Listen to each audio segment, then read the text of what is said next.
Hello friends, എല്ലാവർക്കും പുതിയൊരു വീഡിയോയിലേക്ക് സ്വാഗതം. അപ്പോൾ ഞാനിന്ന് വന്നിട്ടുള്ളത് ഒരു ഹെയർ കെയർ ടിപ്പുമായിട്ടാണ് വന്നിട്ടുള്ളത്. ഒരുപാട് പേര് ചോദിച്ചിട്ടുണ്ടായിരുന്നു ഹെയർ കെയർ ചെയ്യുന്നത് എങ്ങനെയാണ്, മുടി കൊഴിച്ചിൽ മാറാൻ എന്നാ ചെയ്യണം, അതേപോലെ മുടി തിക്കായിട്ട് വളരാൻ എന്നാ ചെയ്യണം എന്നൊക്കെ ഒരുപാട് പേര് ചോദിച്ചിട്ടുണ്ടായിരുന്നു. അപ്പം ഞാൻ വിചാരിച്ചു ഇന്നൊന്ന് ഒരു ഹെയർ കെയർ വീഡിയോ ചെയ്യാമെന്ന് വിചാരിച്ചു.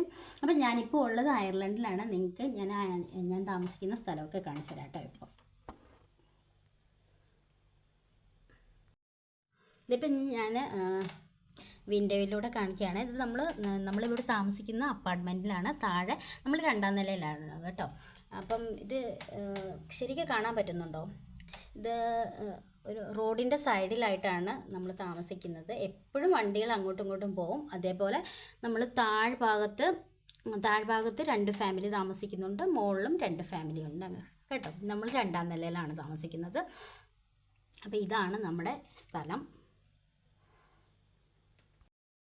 ഇവിടെ റോഡ് സൈഡിലായതുകൊണ്ട് തന്നെ നമുക്ക് എപ്പോഴും വിൻഡോ ഒന്നും തുറന്നിടാനൊന്നും പറ്റത്തില്ല. കുട്ടികളുള്ളതുകൊണ്ട് എപ്പോഴും സൗണ്ടായിരിക്കും. അപ്പോൾ സൗണ്ട് ആകുമ്പം പുറത്തോട്ട് സൗണ്ടൊക്കെ പോകുമല്ലോ എന്ന് വിചാരിച്ച് അങ്ങനെ വിൻഡോസ് ഒന്നും തുറന്നിടാറില്ല.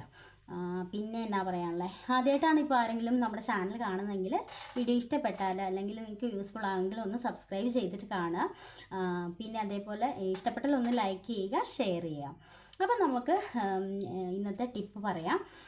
ഹെയർ കെയർ സാധാരണ ഇന്ന് നമുക്കിവിടെ നല്ല വെയിലാണ്, അല്ലെങ്കിൽ ചില സമയത്ത് ഭയങ്കര തണുപ്പുള്ള സമയമുണ്ട്. ആ സമയത്തൊന്നും എനിക്ക് ഒരു തിക്കായിട്ടുള്ള ഹെയർ പാക്കുകളൊന്നും ഞാൻ അപ്ലൈ ചെയ്യത്തില്ല. കാരണം എനിക്ക് തൊണ്ടവേദനയൊക്കെ വരും, പിന്നെ നല്ല തലവേദന എടുക്കും തണുപ്പ് കാരണം. അപ്പോൾ ഞാൻ സാധാരണ ഹെയർ ടോണറായിട്ടാണ് യൂസ് ചെയ്യാറുള്ളത്. ഒരുപാട് തിക്കായിട്ടുള്ള ഹെയർ പാക്ക് എനിക്ക് പറ്റത്തില്ല ഒത്തിരി തണുപ്പുള്ള സമയത്ത്. അപ്പോൾ കൂടുതലും ഞാൻ ഈ നാട്ടിലാവുമ്പം ഞാൻ ഹെയർ പാക്കുകൾ അപ്ലൈ ചെയ്യാറുണ്ടായിരുന്നു. ഇവിടെ വന്നേ പിന്നെ നമ്മൾ ഈ ക്ലൈമറ്റ് നോക്കിയിട്ടാണ് നമ്മൾക്ക് ഓരോന്ന് ചെയ്യാനായിട്ട് പറ്റത്തുള്ളൂ. ഇനി നമ്മൾ പറയാനുള്ളത്, ആർക്കെങ്കിലും ഹെയർ കെയർ ചെയ്യണമെങ്കിൽ നിങ്ങൾ ആദ്യം ഒരു ടൈം ടേബിൾ ഫോളോ ചെയ്തിട്ട് ഹെയർ കെയർ ചെയ്യുന്നതായിരിക്കും ഏറ്റവും നല്ലത്. അല്ലെങ്കിൽ എന്താ പ്രശ്നം എന്നറിയാം, നമ്മൾ ഒരു വീക്കിൽ ഒരു ദിവസം നമ്മളൊരു ഹെയർ പാക്ക് അപ്ലൈ ചെയ്തു, അത് കഴിഞ്ഞിട്ട് 2-3 ആഴ്ച കഴിഞ്ഞ് ഒരു ഹെയർ പാക്ക് അപ്ലൈ ചെയ്തു. അങ്ങനെ ചെയ്തുകൊണ്ട് ഒരു റിസൾട്ട് നിങ്ങൾക്ക് കിട്ടത്തില്ല. നമ്മൾ ഡെയിലി ഹെയർ നന്നായിട്ട് കെയർ ചെയ്യണം. ഡെയിലി നമ്മൾ ഒരു ടൈം ടേബിൾ യൂസ് ചെയ്തിട്ട് തന്നെ നമ്മൾ ഹെയർ കെയർ സ്റ്റാർട്ട് ചെയ്യണം. എല്ലാ ദിവസവും ഒന്നും ഹെയർ പാക്കുകൾ അപ്ലൈ ചെയ്യേണ്ട. എല്ലാ ദിവസവും ഹെയറിൽ അപ്ലൈ ചെയ്യുന്ന ഹെയർ ഡാമേജ് ആകുകയുള്ളൂ, അല്ലാണ്ട് വലിയ ഗുണകരമായിട്ട് തോന്നുന്നില്ല എനിക്ക്. അപ്പോൾ ഞാൻ ചെയ്യുന്ന ഒരു ടൈം ടേബിൾ അനുസരിച്ചാണ്. നമ്മൾ മൺഡേ ടു ഒരു 7 ഡേയ്സ് ഒരു വീക്കിലുള്ള ഒരു ടൈം ടേബിൾ പ്രിപ്പയർ ചെയ്തിട്ട് ഹെയർ കെയർ ചെയ്യുക, ഹെയർ കെയർ സ്റ്റാർട്ട് ചെയ്യുക. അങ്ങനെ ഒരു ടൈം ടേബിൾ നിങ്ങൾക്ക് വേണമെങ്കിൽ നിങ്ങളൊന്ന് കമൻറ്റ് ചെയ്യുക. ഞാൻ ചെയ്യുന്ന കുറച്ച് കാര്യങ്ങൾ ടൈം ടേബിളാക്കി നിങ്ങൾക്ക് ഒരു വീഡിയോ ആക്കി ചെയ്യാം കേട്ടോ. അല്ലാണ്ട് നിങ്ങൾ ഒരു ദിവസം ഒരു വീക്കിൽ ഹെയർ പാക്ക് ചെയ്തു, 2-3 ആഴ്ച ഹെയർ പാക്ക് ചെയ്തില്ല, അങ്ങനെ ചെയ്ത് കഴിഞ്ഞ് കഴിഞ്ഞാൽ ഒരിക്കലും നല്ലൊരു റിസൾട്ട് കിട്ടത്തില്ല, നന്നായിട്ട് ഹെയർ വളരത്തുമില്ല. പിന്നെ മസ്റ്റായിട്ട് നിങ്ങൾ ചെയ്യേണ്ടത് മോർണിംഗ് കെയറും നൈറ്റ് കെയറും നിങ്ങൾ ചെയ്യണം. രാത്രിയിൽ കിടക്കുന്ന സമയത്ത് നന്നായിട്ട് ഹെയർ ഒന്ന് മസാജ് ചെയ്തൊക്കെ ഒന്ന് കിടക്കുക. നൈറ്റ് കെയറിനെ കുറിച്ചുള്ള വീഡിയോ ചെയ്യണമെങ്കിൽ കമൻറ്റ് ഇട്ടാൽ മതി, ഞാൻ ചെയ്യാം കേട്ടോ. അപ്പം നമ്മൾ ഇതിൻ്റെ ഇൻഗ്രീഡിയൻസ് നമുക്ക് നോക്കാം, എങ്ങനെയാണ് ചെയ്യേണ്ടതെന്ന് നോക്കാം. അപ്പം ഞാൻ ഫസ്റ്റ് ഇവിടെ എടുത്തിരിക്കുന്നത് തേങ്ങാപ്പാലാണ് കേട്ടോ. ഇതിൻ്റെ ഈ ഒരു ബൗളിൽ ഇത്രോളം തേങ്ങാപ്പാൽ എടുത്തിട്ടുണ്ട്. തേങ്ങാപ്പാൽ നമ്മുടെ ഈ ഹെയറിൽ നന്നായിട്ട് സ്മൂത്താക്കാനും അതേപോലെ ഹെയർ ഗ്രോത്തിനെ ഒരുപാട് പ്രൊമോട്ട് ചെയ്യുന്ന ഒരു ഇൻഗ്രീഡിയൻ്റാണ്. പിന്നെ നല്ല സ്കാൽപ്പൊക്കെ നല്ല മോയ്സ്ചറൈസ് ആയിട്ട് ഇരിക്കാനും ഒക്കെ ഒരുപാട് ഹെൽപ്പ് ചെയ്യും. ഇനി നമുക്കിതിലേക്ക്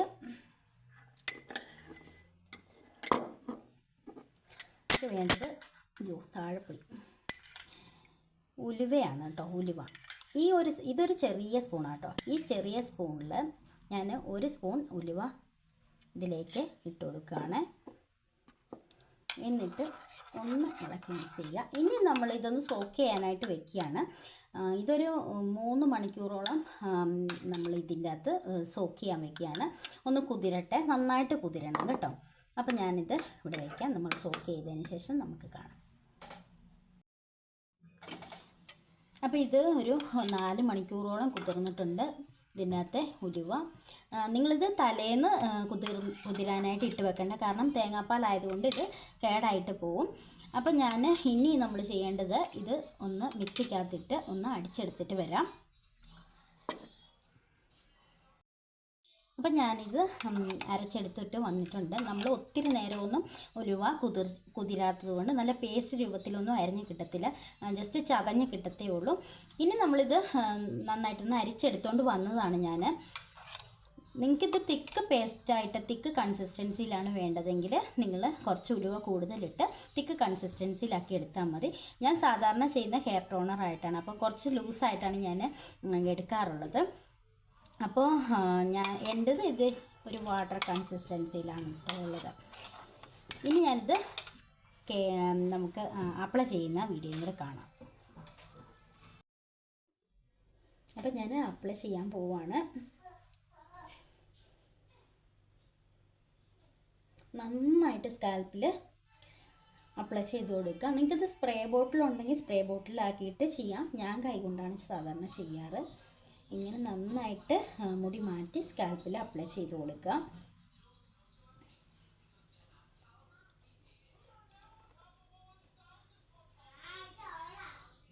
എന്നിട്ട് ചെറുതായിട്ട് നന്നായിട്ടൊന്ന് മസാജ് ചെയ്ത് കൊടുക്കുക.